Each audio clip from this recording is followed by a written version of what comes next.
Buenos días, tengan todos ustedes. Mi nombre es Grecia Turrubiates, coordinadora de este espacio de educación médica continua.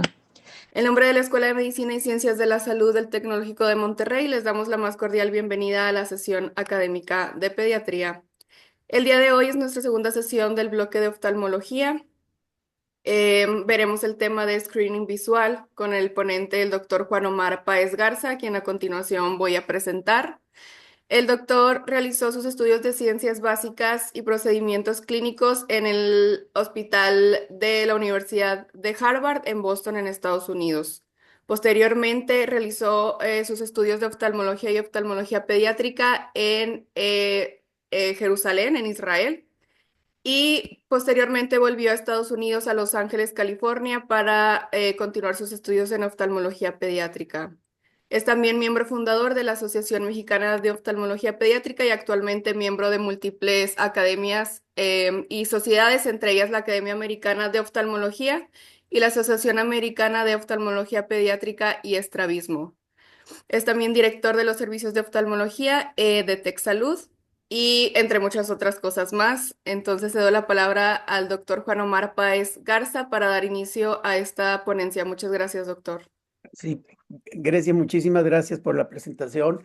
Te agradezco muchísimo. Y pues a todo mundo muy buenos días. Les agradezco también su presencia y también agradezco a la doctora Andrea Rangel por el hecho de invitarme a este ciclo de pláticas que yo creo que cuando tenemos algo en común todos, pues yo creo que nos apasiona asistir y ver y, por qué no decir, aprender de todos los que estamos en este lugar actualmente. Hoy voy a hablar del tamiz visual y seguramente en el tamiz visual pues vamos a encontrar algunas controversias, algunas cosas que no están claras, porque si no están claras para nosotros pediatras, pues menos para los oftalmólogos, porque existen ciertas coincidencias que todo mundo sabemos que por ahí deben de estar, pero también ciertas dudas en cuanto a la aplicación de estos tamices visuales, sobre todo con esta nueva situación que se está presentando en la cartilla de vacunación, que ahorita lo vamos a ver, que hay que hacer un tamiz visual al mes de edad. Entonces, bueno, sin más que introducción, pues yo quisiera enfocarme y decir que no tengo ningún conflicto de interés en ningún aspecto. Simplemente es el interés de mostrarles a ustedes las cosas como existen, como están, y los medios y los recursos que tenemos para llevar a cabo estos tamices visuales. Pues nuevamente, gracias por su atención y gracias por estar presentes. Entonces, pues, sin más, vamos a dividir el tamiz visual en tres grandes grupos, que es donde podemos aclarar ciertas cosas, porque hay cosas que ya están muy claras y eso no tenemos la menor duda que el tamiz en los niños prematuros es de primordial importancia. Posteriormente, el tamiz oftalmológico neonatal, que como ustedes ya lo saben, está actualmente ya en la cartilla de vacunación y pediremos y les mostraremos exactamente qué es lo que está haciendo, qué es lo que estamos haciendo en Tech Salud en este aspecto. Y finalmente, el tamiz visual pediátrico. El tamiz visual pediátrico es algo que pues siempre existe la duda de cuándo debe ser y qué es lo que hay que buscar y cómo se debe de hacer. Entonces, yo creo que es un tema muy interesante y repito, a quien nos apasionan la cuestión pediátrica, creo que es de primordial importancia porque pues todos sabemos que la prevención es mucho más importante que el tratamiento. Y con datos de la OMS iniciaría yo diciendo que actualmente los niños con discapacidad visual severa ascienden a 19 millones aproximadamente. El mundo son datos de la OMS. A veces dice uno, oye, pues es que a lo mejor no es, son más, quizá es muy probable, pero esos son los datos oficiales. Y de los cuales 12 millones son debidos a errores de refracción, llámese miopía, hipermetropía y astigmatismo. Y aquí yo sí quiero llamar la atención un poquitito, porque ya por modelos estadísticos ya está más que bien sabido que para el año 2050 la mitad del mundo va a ser miope. Y esto gracias a toda la tecnología, gracias a todos los dispositivos que son la principal fuente de lo que induce principalmente a la miopía. Entonces, pues son datos que dices, híjoles, para el año 2050 la mitad del mundo. Y si uno puede decir, oye, pues nos falta mucho, pues no, no está tan lejos, son 25 años más. Y de aquí que a que esto crezca de una manera casi logarítmica, pues híjoles, pues realmente eso es algo para llamar la atención. Y aquí es donde empiezan a aplicar ahora sí las medidas preventivas para este tipo de situación y tratar de que no se desarrolle tanto y que no se dispare tanto. Al menos lo que podemos cumplir nosotros es aconsejar a nuestros pacientes. Y brevemente les comento que una parte importantísima es que los niños están dejando de asolearse. Y aunque lo diga así en términos medio coloquiales, los niños están dejando de exponerse al sol y la luz solar ayuda que no aumente la miopía. Entonces se recomienda actualmente que mínimo 1 hora al día los niños se expongan a jugar en los exteriores. Y bueno, y eso ayuda también que el momento que estén los niños en los parques, en los equipos de fútbol, etcétera, pues dejen de usar todos los dispositivos. Otro dato también importante es de que en el mundo hay 1.4 millones de menores de 15 años que sufren ceguera totalmente irreversible. Y lo que todos sabemos, como en muchas otras enfermedades, el 80% de las discapacidades visuales son evitables y curables. Entonces yo creo que por eso la importancia de los tamices visuales. Por ejemplo, en la norma de salud, con lo que respecta a la situación de los tamices visuales, dice que la revisión de retina y tamiz auditivo del prematuro es importantísima. Y la aplicación del tamiz oftalmológico neonatal a la 4ª semana de nacimiento para la detección temprana de malformaciones que pueden causar ceguera y su tratamiento en todos sus grados. Yo creo que si lo decimos así está muy simple, pero esto realmente es un término bastante amplio porque si es exclusivamente para detectar malformaciones, pues es algo muy sencillo. Sin embargo, no necesariamente muchas malformaciones se pueden presentar a esa edad o alteraciones oftalmológicas se pueden presentar a esa edad y a veces hasta es riesgoso decir que todo está perfecto cuando después puede aparecer alguna otra condición que tenga que ser tratada con urgencia. Entonces, pues si nosotros revisamos qué debemos hacer en esto, pues primero que nada tenemos que aclarar que los prematuros no hay vuelta de hoja. Tienen que revisarse y revisarse exhaustivamente y tiene que ser, aquí sí lo debo decir, con un oftalmólogo que tenga experiencia en la revisión de niños prematuros. Porque los niños prematuros pueden seguir dos caminos. Obviamente depende mucho del grado de prematurez, depende mucho de las semanas de gestación, depende mucho del peso, depende mucho de otras condiciones que se pueden presentar en este tipo de pacientes. Pero los niños prematuros no necesariamente van a desarrollar una retinopatía del prematuro. Simplemente la gran mayoría puede seguir un camino que madura su retina sin ningún problema y sin ninguna secuela. Sin embargo, hay un grupo que sí puede desarrollar retinopatía del prematuro y esos son los que tenemos que detectar. De hecho, en México debo decir que la principal causa de ceguera es el infantil, son niños prematuros que pues no pudieron ser revisados en las unidades de terapia intensiva. Y aquí es donde viene la controversia. Está la norma, pero a veces no tenemos las facilidades para hacerlo, especialmente en los hospitales donde están en áreas rurales o en áreas donde no existe oftalmólogo, etcétera, etcétera. Entonces, pues bueno, y esta condición definir como una enfermedad vascular de la retina en entrada básicamente en niños de menor de 36 semanas de gestación, cuya característica principal es la presencia de una retina que no está vascularizada totalmente y tiende a causar alteraciones en la vascularización. Por ejemplo, en esta fotografía vemos en la parte superior un fondo de ojo de un niño totalmente normal, sin ninguna alteración. Y si ustedes se fijan en la parte inferior se ve una gran cantidad de vasos tortuosos, que esto cuando uno los ve inmediatamente nos hace pensar que este niño está teniendo una retinopatía del prematuro. Eso es así de entrada, nada más para darnos una pequeña idea de dónde está principalmente la alteración en los niños prematuros. ¿Qué establece la norma mexicana? Establece que todos los niños con un peso menor de 1,750 gramos o menos de 34 semanas de gestación tienen que ser revisados. Obviamente son los niños que están recibiendo oxigenoterapia o que tienen otros factores de riesgo asociados, como enterocolitis necrosante, como hemorragias ventriculares, con una alta exposición del oxígeno. Y estos niños se deben revisar básicamente a la cuarta semana de gestación. Digo, perdón, de vida, o las 31 semanas corregidas de gestación. ¿Qué se requiere para esto? Pues como les comentaba, se requiere sí un entrenamiento, definitivamente se requiere un entrenamiento para esto, pero son casos en los que tenemos que utilizar un poquitito ya de herramientas. Básicamente es dilatar la pupila con el riesgo principal de que los efectos secundarios de estos niños tan lábiles, de que las mismas gotas, el mismo medicamento tópico que utilizamos para dilatar la pupila pueda causar algún problema de taquicardia o pueda causar alguna otra alteración que ya están más que reportadas. Pero lo que sí les puedo decir es de que una manera de prevenir y para que todo el mundo lo sepamos es al momento de instilar la gota es oprimir el saco lagrimal por aproximadamente 1 minuto para evitar que esto tenga una absorción sistémica.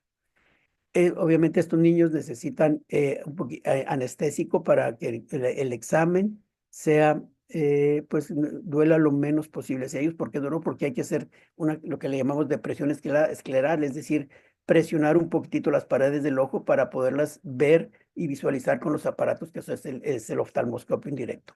Y a la derecha vemos lo nuevo que existe, que es una cámara, una que se llama RedCam. Es una cámara retiniana especial para ver niños prematuros, donde uno la coloca muy cerca al ojo y se puede ver toda la retina prácticamente desde el polo posterior hasta la periferia de la retina, donde están los cambios de la retinopatía del prematuro, principalmente es en la periferia. ¿Y esto por qué? Les voy a decir, porque aquí vemos, por ejemplo, una retina, un esquema de un ojo de un prematuro, donde vemos que hay una zona amarilla que no está vascularizada. Ahora, esto sucede por lo siguiente. El crecimiento de los vasos entran por el nervio óptico, se van por toda la pared del ojo hasta llegar a la parte anterior.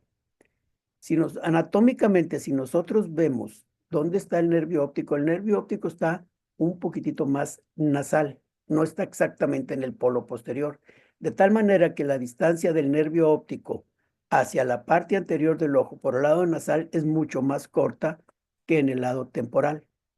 Por eso, generalmente, las retinopatías del prematuro se detectan o se observan principalmente en el área temporal. Pero, ¿por qué? Pues porque está diseñado que a las 40 semanas la vasculatura llegue hasta donde tiene que llegar, que es la parte anterior. Entonces, si nosotros interrumpimos, si los vasos van avanzando poco a poco y si se interrumpe el embarazo, pues los vasos van a estar a mitad de camino. Va a haber una parte de la retina que no está vascularizada y esta zona donde está la retina que no está vascularizada es la zona donde suceden los cambios por prematurez. ¿Qué sucede? Como esta retina avascular no recibe oxígeno, se proliferan estos vasos y estos vasos al proliferar son vasos de muy mala calidad para poder, y proliferan, perdón, para poder mandar oxígeno a la zona vascular. Como son de muy mala calidad, es muy fácil que se rompan. Y como son de muy mala calidad, estos vasos se empiezan a contraer y empiezan a desprender la retina de su pared. Y esos son lo que no queremos que sucede. Entonces, ay, perdón. Entonces, el objetivo es obviamente identificar estas, estas alteraciones que puedan causar ceguera. ¿Qué sucede o qué se hace cuando tenemos una detección? El 80% de los casos, porque esto se puede dividir por etapas. Cuando es una etapa 1, es decir, que apenas está muy demarcada la línea entre la retina vascular y avascular, se observa. Cuando ya se empiezan a ver unas conexiones arteriovenosas en esta zona, ya es una etapa 2, pero cuando empiezan a proliferar vasos de más y anormales, ya es una etapa 3. Esta es la etapa donde hay que dar tratamiento para prevenir la secuela mayor. Los tratamientos consisten en dos opciones. Dar rayo láser en toda la zona que no está vascularizada, para evitar esa retina inmadura, para decir, eliminar esa retina inmadura que genera este tipo de alteraciones en los vasos. Y la otra es inyectar los antiangiogénicos, que es lo que más se ha utilizado actualmente y con buenos resultados. Sí, y ahí, pues nuevamente seguramente han escuchado la controversia de que los antiangiogénicos se absorben o se absorben, pero está demostrado que no hay ningún tipo de alteración en los vasos cerebrales en estos niños que reciben su tratamiento. Entonces, es un tratamiento seguro que han probado ser efectivos y lo que sí, cada vez pues hay nuevos antiangiogénicos, cada vez más efectivos, etcétera, pero a veces aún con antiangiogénicos que se inyectan directamente al ojo, se inyectan intraocularmente, aún así no se puede evitar la proliferación de los vasos. Y ahora sí, volvemos a lo mismo. ¿Qué hacemos en un niño que está en un medio rural, en un hospital donde sabemos que puede haber limitación de medicamentos? Pues realmente es un problema. Y a manera de información les voy a comentar qué es lo que hacemos a través de nuestra residencia y de nuestro campo de alta especialidad en oftalmología pediátrica. Voluntariamente estamos yendo al hospital materno infantil a detectar estos casos y de alguna manera pudimos arreglar que nosotros conseguimos el medicamento y lo inyectamos cuando tenemos que aplicarlo. No, aquí sí hicimos un pequeño bypass de todo el sistema de salud porque a veces no es posible que sea tan expedito los tratamientos y esto a veces sí requiere cierta urgencia. Entonces, al menos lo que sí les puedo decir que estamos cumpliendo también con una responsabilidad social desde el punto de vista de tratar y hacer el tamizaje de los niños prematuros a través de la especialidad de oftalmología y de oftalmología pediátrica que ofrecemos en TechSalud. Entonces, bueno, pues obviamente el objetivo es identificar malformaciones que puedan ocasionar ceguera. Ahora sí, si hablamos un poquitito más del tamiz de los niños durante el primer mes de vida, es para detectar problemas oculares congénitos, pues básicamente nos podemos decir, oye, pues estos problemas oculares congénitos nos podemos ir a la más importante, que son cataratas congénitas. Otro es el glaucoma congénito, que tiene otros signos y otras anomalías visuales que son visibles a la, simplemente a la inspección visual. ¿Por qué decimos que aquí pues estamos con un poquitito de dudas? Porque todo esto, y eso es recomendación de la Academia Americana de Pediatría y de Oftalmología Pediátrica, todo eso se puede resolver nada más simplemente estudiando el reflejo rojo. Y con ese reflejo rojo vamos a detectar cataratas congénitas si estamos hablando del tema mayor de preocupación para alguna alteración al mes de edad, porque estas si llegase a existir, deben de ser tratadas alrededor de las 6 semanas de vida, las cataratas congénitas, porque si se tratan más tarde, se desarrolla un tipo de ambliopía que se llama ambliopía por deprivación visual, porque el periodo de maduración visual de los ojos son los primeros 3 meses de vida. Si durante esos 3 meses de vida se interrumpen los estímulos visuales, esos ojos no desarrollan visión. Entonces, pues yo creo que aquí el reflejo rojo es importantísimo y es algo muy sencillo. El tema es quién lo debe realizar y quién lo qué debe de incluir. Nosotros en TechSalud hicimos un programa en conjunto con el Departamento de Pediatría a través de la doctora Estrella González, que si por ahí anda al rato, al final me gustaría si ella puede darnos un poquitito más de información más que todo para el área pediátrica, porque en conjunto lo realizamos.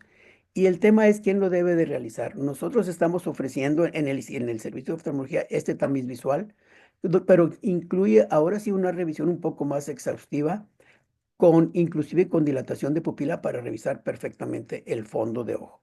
Y de esa manera, pues cumplir con el requisito de la norma médica que tenemos. Sin embargo, fíjense, en la Academia Americana de Oftalmología, si nosotros revisamos qué es el tamiz visual para ellos, desde los recién nacidos hasta los 6 meses, y ponemos como principal tema el estudio del reflejo rojo, porque cualquier alteración en el reflejo rojo ya es signo de que algo esté pasando, de que algo está pasando y es motivo de referencia. Y obviamente, pues las inspecciones externas, ver el tamaño y la forma de las pupilas y La otra cosa, un niño de 1 mes de edad no va a tener seguimiento visual. Entonces, imaginémonos que van al tamiz visual, encontramos todo perfecto y luego después nos damos cuenta que es un niño que no tiene buen seguimiento visual después de los 3 meses, cuando ya lo deben de haber desarrollado. Pues van a decir, oye, pues lo revisaron, me dijeron que todo estaba muy bien y ahora estamos con que no, con que el niño no tiene buena visión o trae alguna otra alteración. Y esos son los temas donde a veces decimos, híjoles, pues a veces es hasta un poquito comprometedor un examen tan pequeño y decir que todo está normal, o al menos especificar que todo lo que se revisa a esa edad o lo que es posible revisar a esa edad no muestra ninguna alteración, y especificarles muy bien que todavía falta maduración visual y que durante ese proceso pueden presentar alguna otra alteración. Entonces, si vemos aquí desde los 100 nacidos hasta los 6 meses, con estas 4 cosas se puede hacer, y eso perfectamente lo podemos hacer en la sala de recién nacidos, las primeras consultas pediátricas en general. Y no es que yo quisiera decir, tienen que hacerlo, no, simplemente son cosas que a lo mejor para los pacientes es más fácil cuando van con el pediatra, que se revise todo esto, a que hagan una cita en un centro oftalmológico para hacer todo el proceso. Simplemente facilitar un poco este, lo, que- lo- este examen para los pacientes.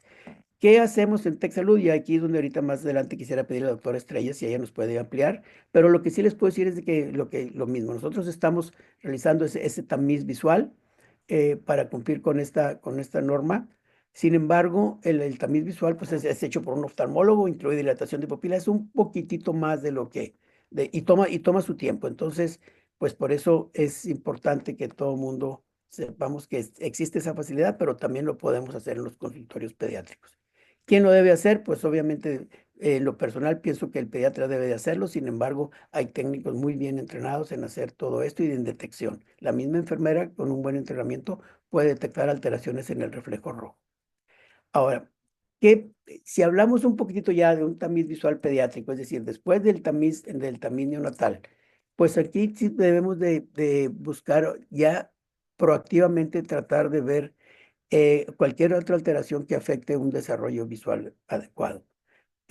Y si vemos nuevamente lo que se lleva a cabo en la Academia Americana, de las recomendaciones de la Academia Americana de Oftalmología y de Pediatría, pues ya vemos que después de los 3 meses, pues ya incluye siempre, siempre en cualquier visita el reflejo rojo, pero después de cierta edad ya se pueden llevar a cabo la alteración o la revisión de la agudeza visual. Ya, esto ya igual puede ser el screening con los nuevos equipos que por ahí existen. También les debo decir de que ya debemos de empezar a ver que los ojos después de los 3 meses estén perfectamente alineados, cuando así es, porque en los primeros 3 meses pueden existir alteraciones en la alineación de los ojos. Es decir, los niños pueden, y todo el mundo lo sabemos, y hasta cierto mundo ya los papás también lo entienden así, que en los primeros 3 meses puede haber cierto tipo de estrabismos que son totalmente transitorios. Y hay estudios muy importantes, muy grandes, de muchísimo volumen de pacientes donde estudiaron a los niños prematuros y encontraron que algunos sí tienen una desviación transitoria hacia adentro y una desviación transitoria algunos otros desviación transitoria hacia afuera. Y les dieron un seguimiento, fueron alrededor de 3,000 pacientes. Eso fue realizado en la Universidad de Indiana, y encontraron que los niños que presentaban desviaciones hacia afuera, transitorias, eran los niños que tenían más probabilidades de desarrollar estrabismo convergente o endotropias. Entonces, bueno, pues es algo también que los papás deben de saber. Cuando estamos hablando ahora sí de los 3 o 4 años de edad, que es la edad ideal para detectar alteraciones, aquí ya podemos empezar a ver y poder tener métricas en el desarrollo, en su capacidad visual. Y también hay criterios de referencia. Los niños que vean de 20, 50 o menos en cualquier ojo, en alguno de los ojos, deben de ser referidos. Si hablamos un poquitito ya de niños de 5 años, los niños que tengan menor agudeza visual de 20, 40, deben de ser revisados.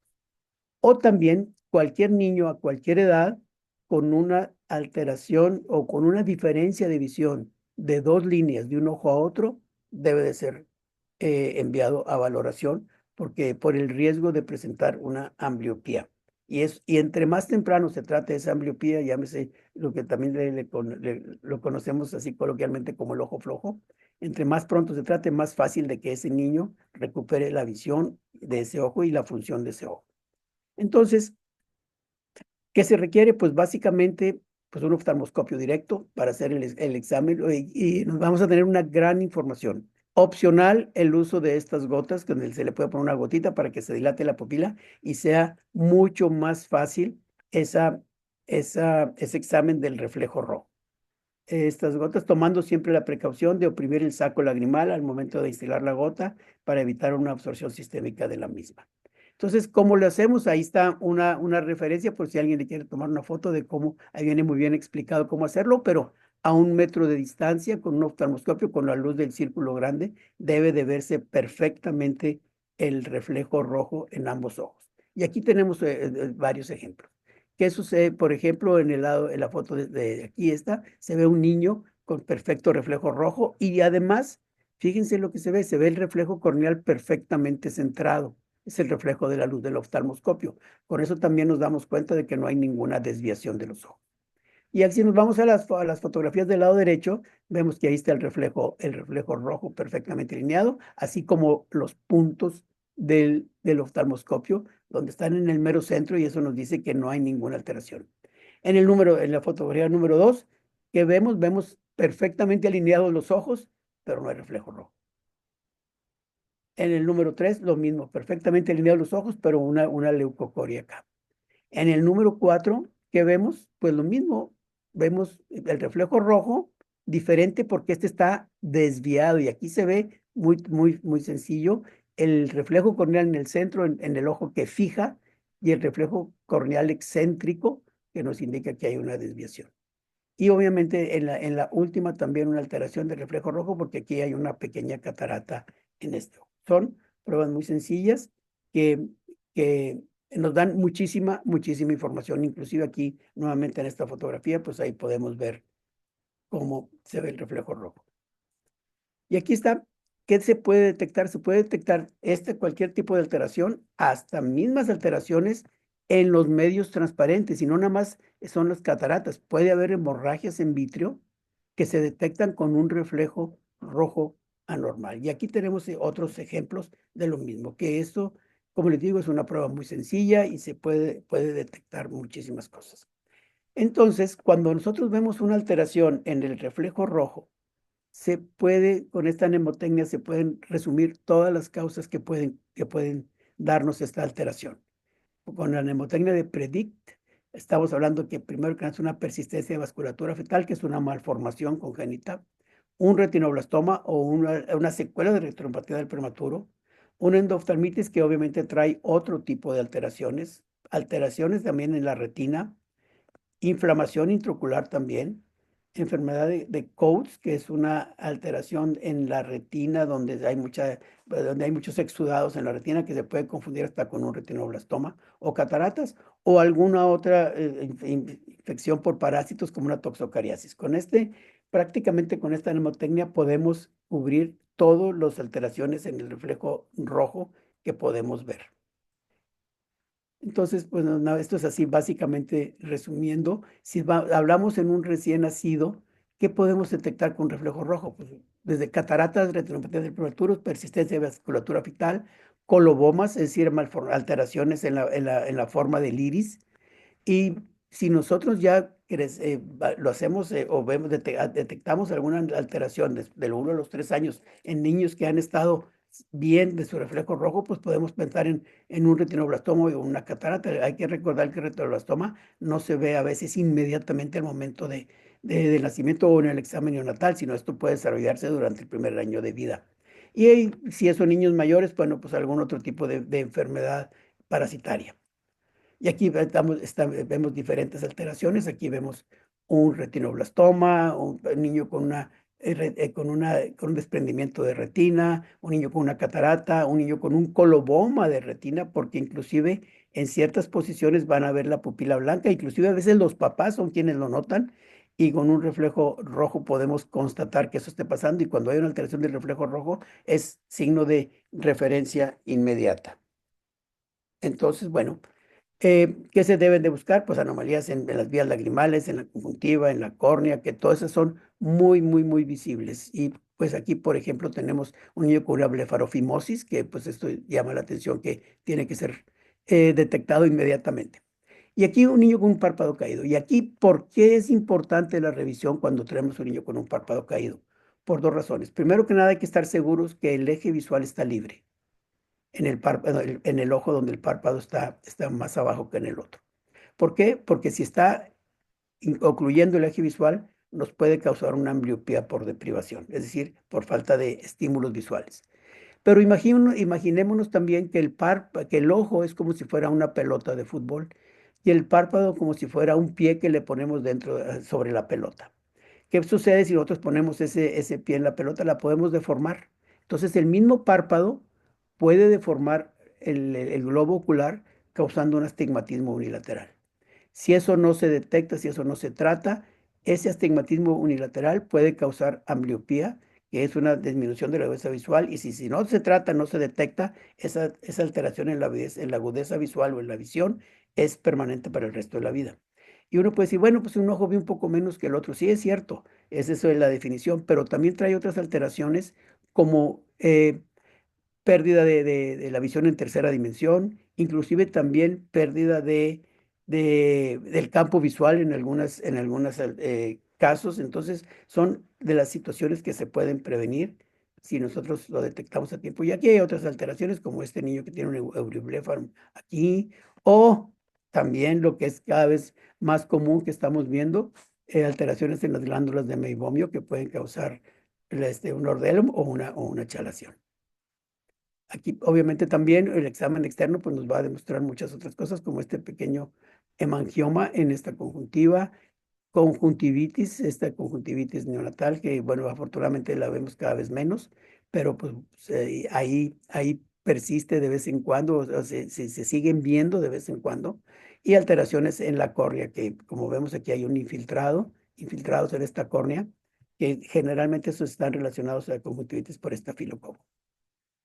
Entonces, ahora, esto es muy importante. Cuando nosotros vemos un niño con un ojo más grande que el otro, lo primero que tenemos que pensar es que es un niño que trae glaucoma congénito.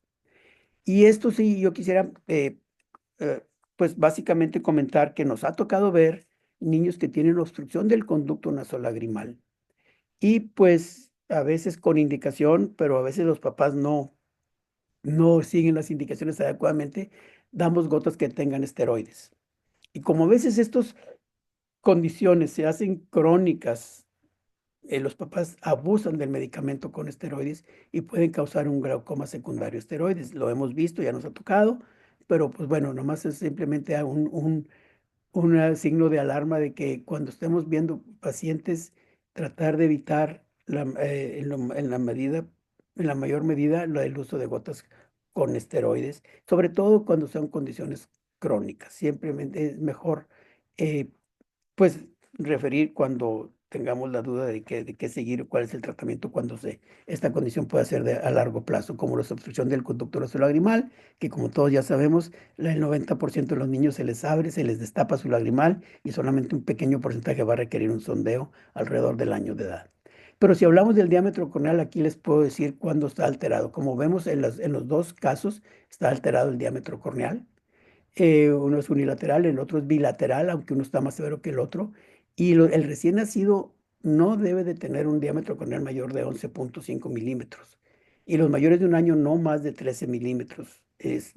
Cualquier alteración en esto nos habla de una condición que puede ser un glaucoma congénito, que cuando se trata adecuadamente y a tiempo, es totalmente reversible los daños que puedan causar. Y bueno, pues alteraciones en la superficie ocular, tumor dermoide, cataratas, etcétera. O sea, todo eso es fácilmente detectable haciendo nada más una inspección y una valoración del reflejo rojo. Como aquí vemos alteraciones en la pupila, igual. Con reflejo rojo no lo detecta inmediatamente.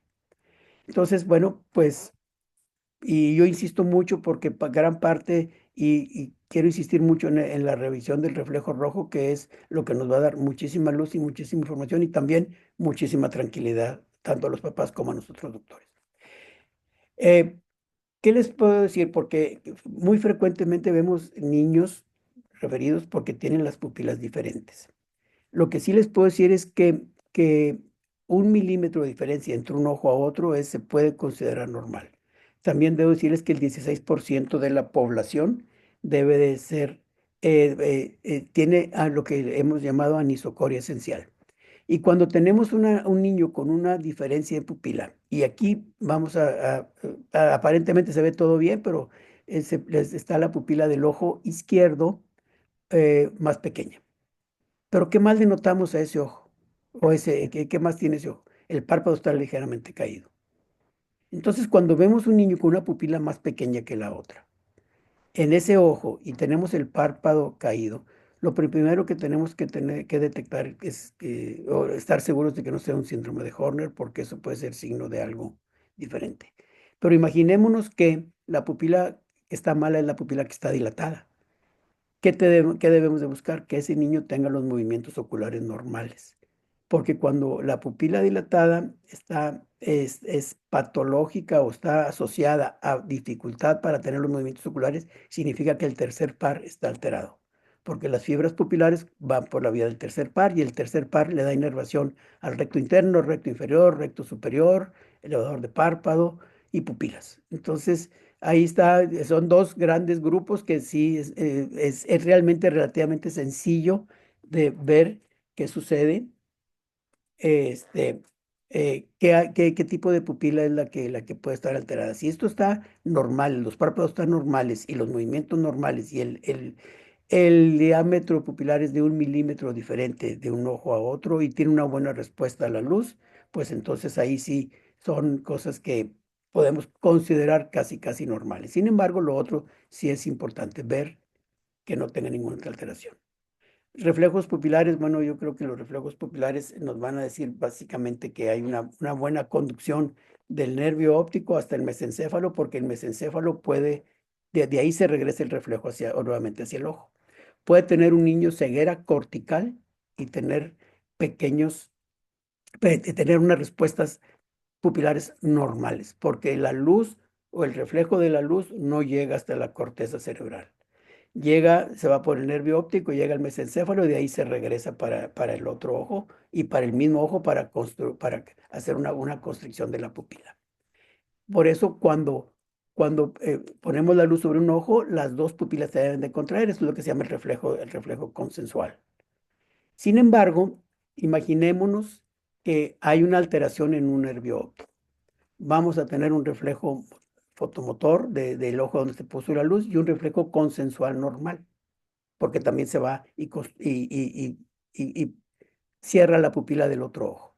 Pero imaginémonos que tenemos una alteración en un nervio óptico del ojo izquierdo, por así decir. Yo le pongo la luz en el ojo derecho, se cierra la pupila del derecho y se cierra la pupila del izquierdo. Cuando me cambio de pupila o me cambio de ojo y le pongo la luz, como hay alteración en el nervio óptico, no llega la luz o el estímulo hacia el mesencéfalo, entonces esa pupila se va a dilatar.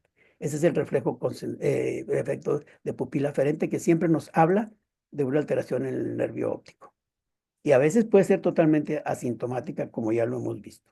Es decir, el reflejo fotomotor y consensual está normal y al cambiar de ojo hacia el ojo que esté alterado, la pupila se va a dilatar porque no hay estímulo visual que llegue al mesencéfalo. Entonces, eso pues es un dato así muy, muy fino, pero también con una gran cantidad de información que podemos tener. Y bueno, pues ya yendo un poquitito más y casi a punto de terminar para dar espacio a todas las dudas y preguntas y las aclaraciones que podamos hacer. Eh, ya existe cada vez más símbolos perfectamente diseñados para que, puedan ser revisadas, para que la agudeza visual pueda ser revisada ya de una manera métrica después de los 2 años y medio, 3 años. ¿Y por qué digo que son ya cada vez más? Porque este diseño, este tamaño de las figuras, este tamaño de las líneas está matemáticamente diseñado para que sea equivalente a la famosa escala de Snellen que todos conocemos, la escala de la etcétera, etcétera. Pero como les digo, cada vez se están haciendo más amigables este tipo de exámenes con figuras más amigables para poder tener eh, una buena medición de la agudeza visual. Sin embargo, hay métodos que son un poquitito diferentes, sobre todo en niños que son preverbales. Uno de ellos, como es el comportamiento visual, con cada ojo se incluye un ojo y se le muestra un juguete para ver si el niño lo fija y lo sigue para todos lados. Entonces, eso lo debe hacer perfectamente sin ningún problema. Imaginémonos un niño que le cubrimos su ojo derecho y con su ojo izquierdo lo sigue perfectamente todo lo que le mostremos. Un juguete que hay que alternar movimientos horizontales con movimientos verticales, pues para estar seguro que el niño lo sigue, porque a veces puede haber nistagmos si nada más lo movemos horizontal, puede coincidir ese movimiento de nistagmos con nuestro movimiento y darnos una falsa impresión de que el niño lo está siguiendo y a lo mejor es un ojo ciego. Eh, por eso tiene que ser alternado horizontal y vertical. Pero ¿qué pasa en niños qué otras maneras tenemos? Bueno, pues es la técnica de la mirada preferencial o visión preferencial, donde si nosotros vemos estas cartillas, tienen franjas que alternan lo blanco con lo negro. Esto es un reflejo normal que todos los niños vean patrones blanco con negro. Y si se fijan, cada vez están las franjas más pequeñas. Entonces hay dos paletas, uno le pone las paletas, una gris adelante y de repente las abre y el niño debe de fijar hacia la paleta que tiene el patrón. Si lo fija, nos vamos a la que tiene el mismo, un patrón con las líneas más delgadas y podemos ya sea moverlas hacia arriba y ahora hacia abajo o hacia el otro lado, etcétera, pero siempre con la gris al principio para que el niño no tenga ninguna preferencia de visión desde el principio. Se pone la gris y luego se abren para poder que el niño la siga. Entonces, cada vez hay líneas más pequeñas, como quizá esta de acá, la última que a la derecha, que son franjas muy finas y que si el niño la sigue, hay unas fórmulas que se puede extrapolar a una agudeza visual como la conocemos de 20/40, 20/30, etcétera. Entonces son métodos que existen para esto. Y bueno, pues esta es la famosa cartilla del HOTV, donde donde a uno le da unas cartas al niño como estas de aquí y le señala la figura y el niño debe seleccionar la carta que es igual que la figura que uno le señaló. Y esa sirve perfectamente para medirlo.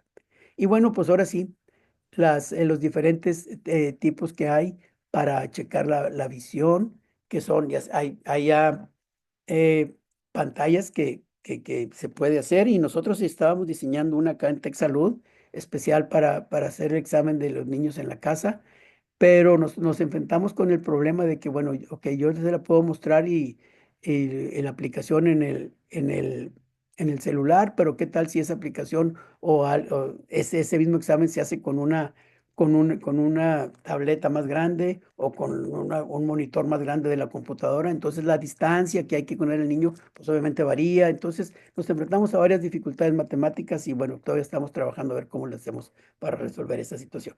Entonces, eso y las otras son eh, los aparatos que sirven para hacer el screening visual, como ya cada vez son más populares y que son muy útiles para detectar alteraciones. Son básicamente para tamiz, no son para de ahí prescribir anteojos. Pero entonces, ¿qué finalmente ya para terminar de esto, qué debemos esperar en un niño que tiene menos de 3 meses? Bueno, pues la sonrisa social que ya sabemos que se presenta prácticamente desde un mes, 5 semanas y que el niño fija y sigue a los 2 meses. Cualquier niño que después de los 3 meses tenga una alteración en el movimiento de sus ojos, o exista la duda que hay alteración en la alineación de los ojos, o exista la duda que no tiene, desde el punto de vista de seguimiento, debe ser revisado. Sí, y aquí yo quiero enfatizar un poco más. Los niños deben de controlar los movimientos oculares a los 3 meses de edad. Fuera de eso, cualquier alteración en los movimientos ya no es falta de maduración. Es que algo debe estar pasando, por lo cual debe de ser revisado. Y a veces hay niños que pues tienen un retraso en su maduración visual. Básicamente los niños prematuros generalmente van un poco más atrás en su maduración visual, pero también siempre hay que descartar otro tipo de alteraciones, como algunas, como es muy común que a veces no nos damos cuenta, que son las hipoplasias del nervio óptico o algún tipo de nistagmos que pueda presentarse, que puede estar asociado con albinismo, con distrofias de retina o con algún otro tipo de alteración neurológica. Y pues bueno, pues, ¿cuáles son los signos de conducta visual anormal? Pues un pobre contacto visual, pobre fijación en el seguimiento de las caras, retraso en el inicio de la sonrisa social, los nistagmos, que tengan demasiada sensibilidad a la luz, que tengan el reflejo óculo digital de Francischetti, que significa que los niños están presionando constantemente sus ojos para poder interrumpir temporalmente la circulación y eso los estimula visualmente porque ven luces o que los niños estén constantemente nada más viendo la luz o que quieran buscar la ventana y que no tengan ningún contacto visual. Y nuevamente enfatizar en los criterios de referencia, que es de entre 3 años y 4 años, si son 20/50 o menos, deben de ser referidos al oftalmólogo. A los 4 años, después de 20/40, también debe ser revisado por el oftalmólogo y después de los 6 meses deben de tener una mejoría, una agudeza visual mayor de 20/30. Y bueno, pues básicamente lo que quería yo enfatizar, que en el recién nacido puede haber endotropia o exotropia y es normal hasta los 3 meses de edad. Después de esos 3 meses de edad ya no deben de ser considerados como normales y deben de ser revisados. Y creo que con esto estamos ya en tiempo y dejamos el tiempo para preguntas y aclaraciones y dudas y con mucho gusto estamos a órdenes y por mi parte agradezco muchísimo esta oportunidad que me dieron de platicar con ustedes. Muchas gracias, doctor. A ti, Excelente gracias. plática. Si hay algunas preguntas de parte de la audiencia, Ujú, seguiremos recibiendo si acaso hay alguien que tenga alguna otra pregunta, pero bueno, iniciando para aprovechar el tiempo. Nos comentan que pues en estos días que ya el uso de pantallas para los niños ya en edad escolar es prácticamente pues inevitable. ¿Ustedes como oftalmólogos recomiendan el uso de lentes? ujú. Estos del filtro azul y esas cosas de la luz azul. Sí, gracias, qué buena, esa pregunta es muy buena. Y entiendo perfectamente que hay que esa exigencia ya por parte de las escuelas del uso de pantallas. Pero también debo decirte que hay países que ya las están quitando por lo mismo. Las están quitando, sobre todo países europeos, están evitando esas pantallas en las escuelas. Ahora, contestando la primera pregunta, el uso de lentes con filtro azul, en otras palabras, no sirve para nada. Lo único que se ha demostrado que la luz azul es que interfiere con el metabolismo de la melatonina. Okay. Por eso recomiendan que en las noches no vean los niños, estén con pantallas antes de dormir, porque quizá puedan tardarse en conciliar el sueño o inducir un poquitito de insomnio también. Entonces, más importante que eso es tener una disciplina de uso de pantallas. Y esa disciplina de uso de pantallas recomendada en todos lados es la famosa ley 20-20-20, que significa después de 20 minutos de estar utilizando la pantalla, debes de descansar por 20 segundos tus ojos viendo a 20 pies de distancia. Es decir, cada veinte minutos, media hora, por así decirlo, ver hacia lo lejos por un minuto. Eso va a ayudar muchísimo a que tus ojos no tengan el síndrome de cansancio, de fatiga ocular que se llama.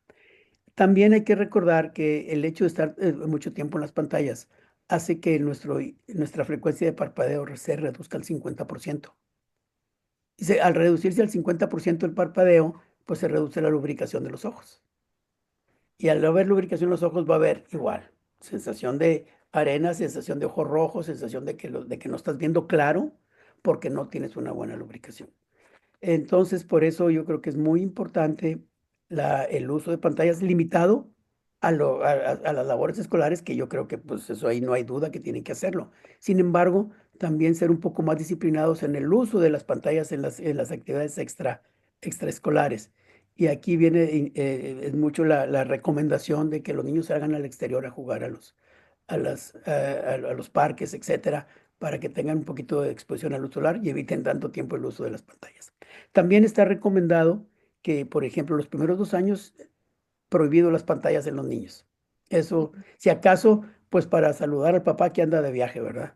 Ujú. Pero fuera de eso, no. Y lo que sí es, ya en niños mayores, es con la disciplina que esto implica, no más de 2 horas al día con el uso de pantallas. A cualquier edad, ¿verdad? O sea, no importa. Exactamente. Perfecto, doctor. La siguiente pregunta que nos realizan es ¿a qué cree usted que se deba el aumento en la frecuencia de chalaciones y orzuelos? Tal vez a la contaminación o... Sí. Les voy a decir, hubo durante la pandemia, esto lo veíamos muy frecuente, muy frecuente por el uso del cubrebocas. Y esto, y estaba muy asociado a un síndrome que se llama MADE, es Mask Associated Dry Eye. ¿Y eso qué pasa? Que el mismo aire que se filtraba por la parte de arriba del cubreboca, que llegaba al ojo, evaporaba mucho la lágrima, y eso hacía que se alterara la flora y saliera muchísimo la vaya, se taparan estas glándulas y hubiera muchas chalaciones. Pero sí, efectivamente hemos estado viendo más y definitivamente tiene que ver mucho con el uso de pantallas, ojo seco y también con el hecho de que parte de todo lo que nosotros hacemos y debemos hacer es también lavar las pestañas. Ok. Y si a eso le agregamos a la contaminación que traemos, pues sí estamos pidiendo que haya chalaciones todos los días, ¿verdad? Pues para disminuir esto sería, como usted dice, el aseo, Exactamente, el aseo seguir. palpebral, Ujú. con champú de bebé, sí, que es muy común, entonces, bueno, pues eso lo pueden hacer sin ningún problema. Muy bien, doctor. La siguiente pregunta es, nosotros como pediatras, ¿cuál sería el material básico que tendremos que tener en el consultorio, además de obviamente el oftalmoscopio directo? Ajá. Se recomienda que las gotas TP, como usted nos decía, también las usemos como pediatras o esas que sean Pues exclusivas miren, para eso él. ya es un poquitito discrecional, es como se vayan sintiendo más a gusto. Si ustedes quieren examinar un buen reflejo rojo, sí sería muy bueno poner esa gotita. Tiene un pequeño detalle, que las gotas a veces no les gustan a los niños. Y además hay que esperar 15 minutos. Entonces, sí, y aquí hay que valorar, si se las ponen al principio del examen, pues el niño a lo mejor ya no va a querer cooperar después porque ya le molestaron mucho las gotas y obviamente Sí. ya sabemos que cuando es algo desagradable para ellos, pues es difícil el resto del examen. Yo creo que si nos sentimos a gusto con la luz apagada, que se dilate la pupila suficiente y el oftalmoscopio, más que suficiente para los niños que sean preverbales. Ya los niños ya verbales, pues ya tenemos las diferentes opciones de cartillas para poder mínimo checar la visión y ver el reflejo rojo. Con eso vamos a detectar alteraciones en la agudeza visual, vamos a detectar alteraciones en el reflejo rojo y vamos a detectar también alteración en la alineación ocular. Muy bien, doctor. Pues esas serían todas las preguntas por ahora, ya que la próxima semana yo creo que también surgirán bastantes. Nos vemos la próxima semana también con el doctor Juan Omar Páez, con el tema de patologías oftalmológicas frecuentes para los pediatras. Gracias también a la doctora Andrea Rangel, que anda por aquí, por ayudarnos a organizar este mes con el tema de oftalmología. Y doctor, pues muchas gracias, gracias por esta gran ponencia, que creo que es súper importante para nosotros como pediatras saber qué es lo que tenemos que hacer, hasta dónde debemos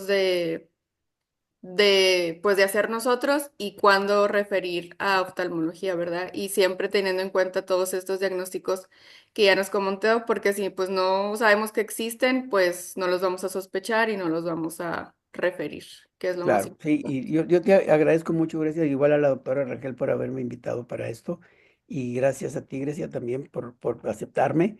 Y pues yo creo que lo más importante es saber que todo el mundo lo sabemos, la prevención es mucho mejor que cualquier otra cosa. Así es. Ujú. Muchas gracias, doctor. Nos vemos la próxima Gracias, semana. y Gracias nuevamente a la gracias y un doctora saludo a Andrea todos. y gracias a Gracias. todos por asistir.